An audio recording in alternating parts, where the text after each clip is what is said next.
Oh, my dear little Jamie, come sit closer to Grandma Evelyn on this old rocking chair. Look at the fire dancing in the hearth of our cozy Seattle home, with its wooden beams and faded quilts that have wrapped generations. You're 9 now, with those bright eyes full of wonder, just like your mama when she was small. The rain's pattering on the roof like it's knocking to come in, but we're safe here, you and me. Tonight, while your parents are away, I want to share my story, not the happy parts first, but the ones that sting, the ones filled with love that hurts, losses that scar, and the strength to keep going. But listen close, sweet pea, because it starts with a night that still chills my bones, a night when I wondered if I'd ever see home again. It was back in 1985, Jamie. I was 50 then, a widow raising my 2 daughters, Anna and Beth, all on my own after your grandpa died in a mill accident. We lived in a modest house in Tacoma, Washington, not fancy, but full of warmth from the meals I cooked and the stories I told.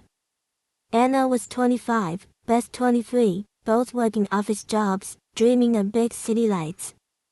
I worked as a seamstress, mending clothes for folks in town, sacrificing my rest so they could have nice things. But that night, everything twisted into something dark. Anna and Beth came home from work, giggling like schoolgirls. Mom, Anna said, her eyes sparkling, we're throwing a party tonight. Just friends, music, fun. I smiled, thinking it was harmless. They'd been cooped up with me too long, I figured. Sure, girls, but keep it quiet for the neighbors, I replied, stirring soup on the stove. But as evening fell, I felt a strange ache in my chest, not bad, just tiredness from the day. I mentioned it offhand, girls, my heart's fluttering a bit. Maybe I should rest.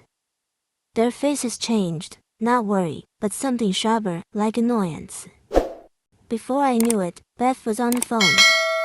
Mom's not feeling well, she said into the receiver.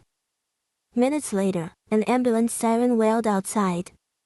Paramedics rushed in, checking my pulse, asking questions. I'm fine, really, I protested, confused. Just need to sit down. But Anna insisted, no, Mom, you need to go to the hospital. Better safe. They bundled me onto a stretcher, the cold night air hitting my face as they wheeled me out. I caught a glimpse of my daughters whispering, their eyes darting to the clock. The ambulance doors shut with a clang, and we sped off into the dark, lights flashing like warnings. At St. Joseph's Hospital, the ER was a blur of white coats and beeping machines. Doctors poked and prodded, ran tests. Your heart's okay, Mrs. Carter, one said after hours. Just stress. You can go home. Relief washed over me, but when I called the house for a ride, the phone rang and rang. No answer.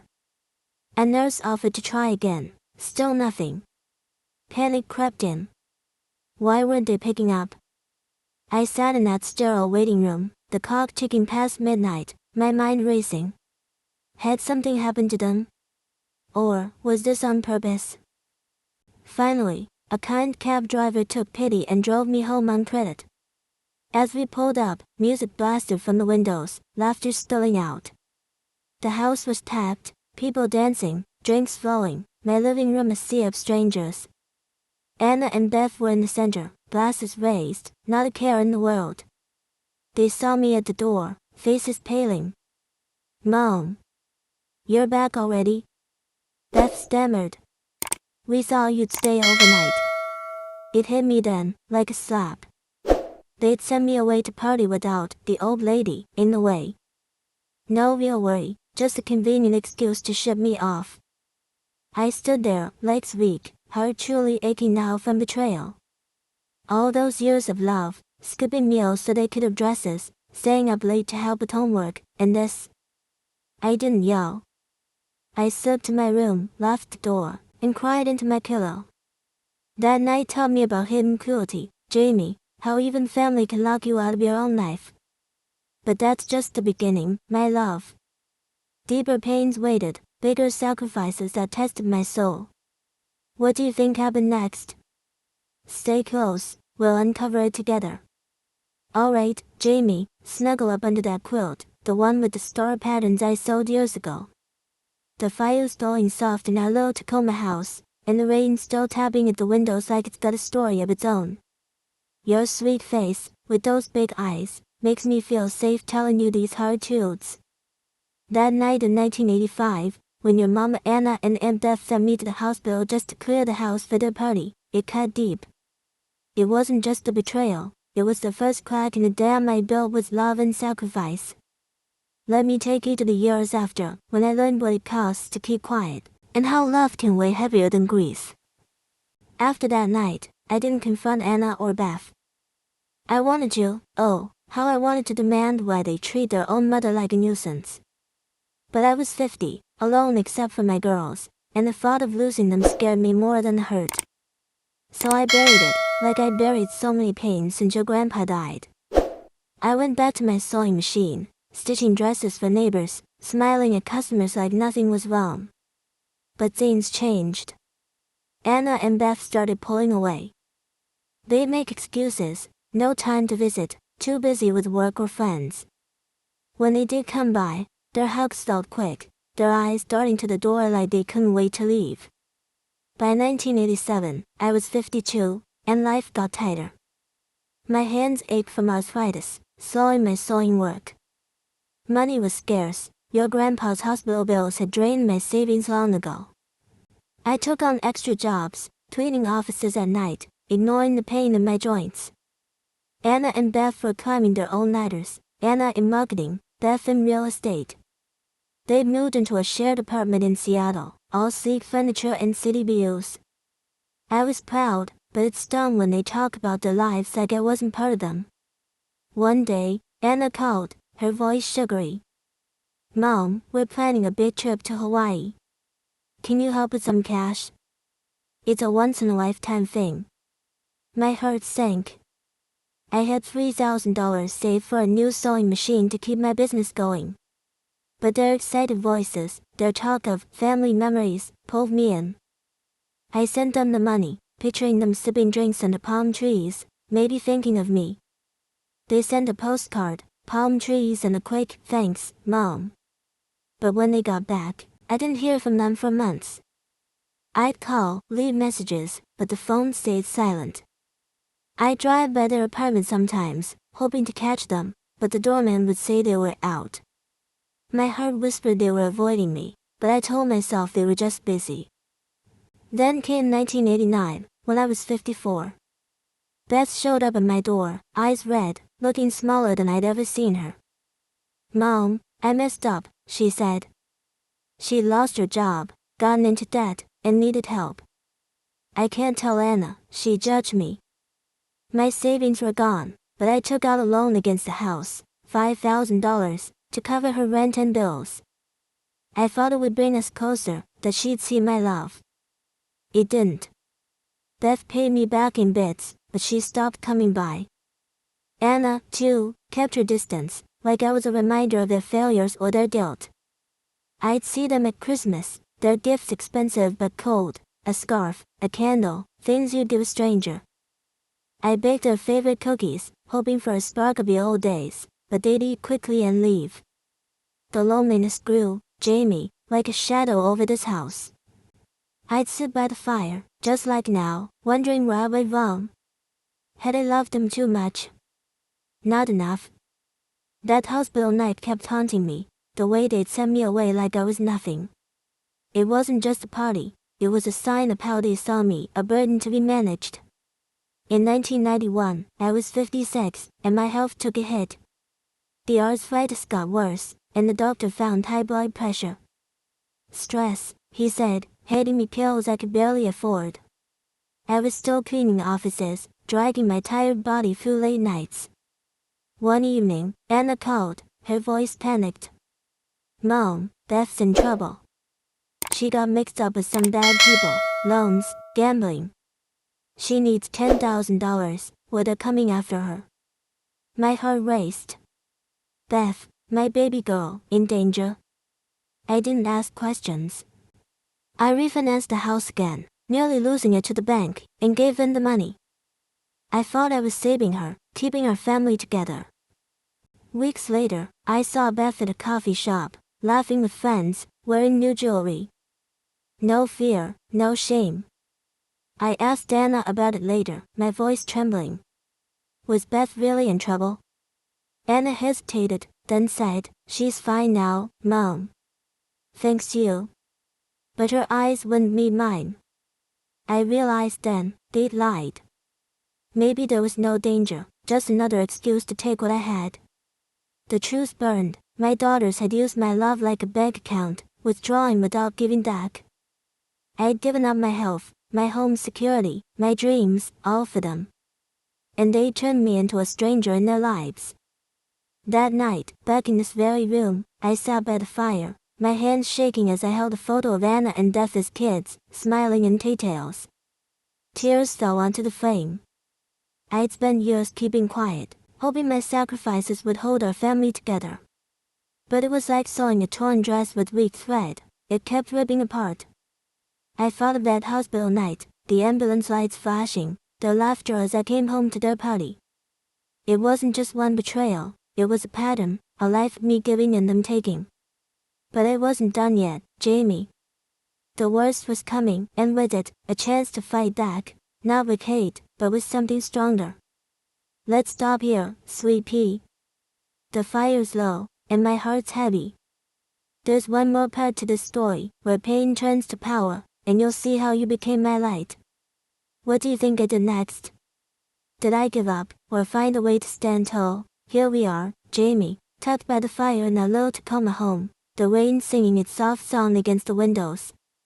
Your cocoa mug's empty now, but your eyes are full of questions, shining like stars in this cozy room. You're my heart, you know that? That night in 1985, when your Mama Anna and Aunt Beth sent me to the hospital just to party, it broke something in me. And the years after, giving everything, my money, my health, my love, only to be pushed away, that hurt deeper. But this last part of Grandma Evelyn's story is about the darkest loss, the fight to find myself again, and a revenge that's not about hate, but about living true. It's how I learned to stand tall, and how you, my sweet boy, became my hope. It was 1993, and I was 58, my hands gnarled from arthritis, my heart heavy from years of betrayal. Anna and Beth were living their big lives in Seattle, rarely calling unless they needed something. I kept sewing, cleaning offices, pushing through pain to keep this house from the bank. My daughter's distance grew colder. Holidays were quick visits, their smiles forced, their gifts shiny but empty. I'd lie awake at night, picturing them as little girls, twirling in dresses I made, and wonder where I'd lost them. That hospital night stayed with me, the ambulance lights, their laughter as I walked into their party. It wasn't just one moment, it was a sign of how they'd come to see me, a tool, not a mother. Then came 1995, the year everything shattered. I was 60, my health slipping, high blood pressure, dizzy spells, the doctor warning me to slow down. One rainy April evening, Anna called, her voice shaking. "Mom, it's Beth. She's in the hospital." My heart stopped. Beth had been out with friends, drinking at a bar. She'd stumbled into the street, and a car hit her. She was in critical condition, broken ribs, a punctured lung. I rushed to Harborview Medical Center, the same sterile halls where I'd been sent years before. Beth was pale, tubes everywhere, machines beeping like a countdown. Anna was there, sobbing. "Mom, we can't lose her," she said. I held her, my own tears falling, but inside, I was angry. Beth's drinking wasn't new. I'd seen the signs, the glassy eyes, the excuses. They'd both been reckless, just like that party night. Beth pulled through, but recovery was slow. I drained my last savings, $8,000, for her medical bills, skipping my own medications to pay for it. Anna promised they'd repay me, but months passed, and nothing came. Beth moved back to their apartment, but she didn't stop drinking. Anna covered for her, saying, "She's just stressed, Mom." I wanted to scream. Stress didn't send me to the hospital for a party. Stress didn't crash a car. But I stayed quiet, hoping my love would fix them. It didn't. By 1997, I was 62, barely holding on. The bank was circling, my house crumbling. Anna got married to your dad, Tom, and they had you, my Janie, in 1998. You were my light, but even that joy was dimmed. Anna kept me at arm's length, saying, "We're busy with the baby, Mom." I'd see you for an hour here and there, bringing you tiny sweaters I knitted, but Anna would rush me out.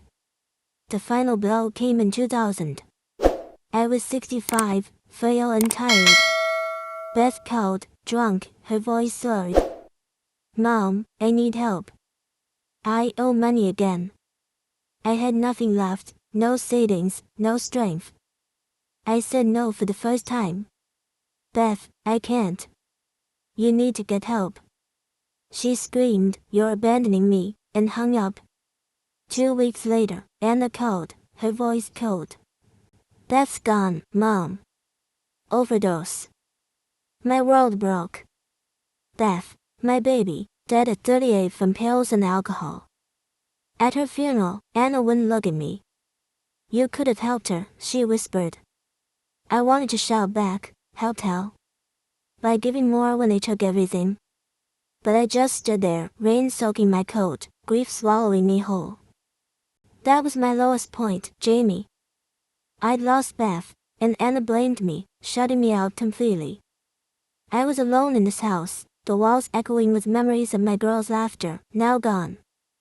I thought of that hospital night, how they'd send me away like trash.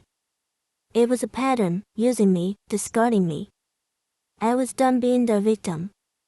I went to a church support group, meeting other women who lost family to addiction or betrayal. A counselor there, Mary, said, "Evelyn, you've given your life to others. Now give it to yourself." It was a spark. I started saying no, no more loans, no more silence. I sold some old furniture to pay for therapy, learning to set boundaries.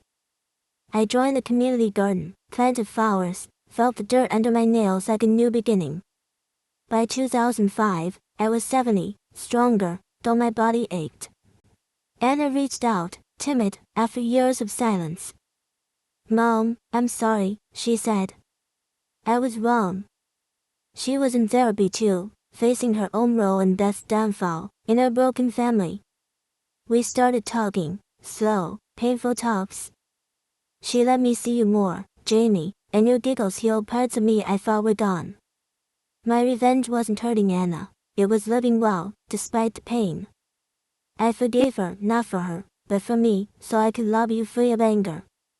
I became the grandma who bakes cookies, tells stories, and teaches you to plant seeds, showing you love doesn't mean losing yourself.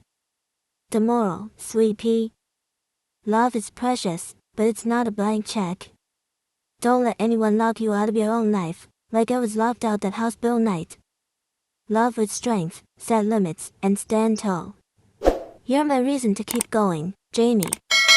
Every smile you give me is proof I won, not against Anna or Beth, but against the hurt that tried to break me. Now, let's stoke this fire and plan tomorrow's adventure. Maybe we'll plant some daisies. What do you think?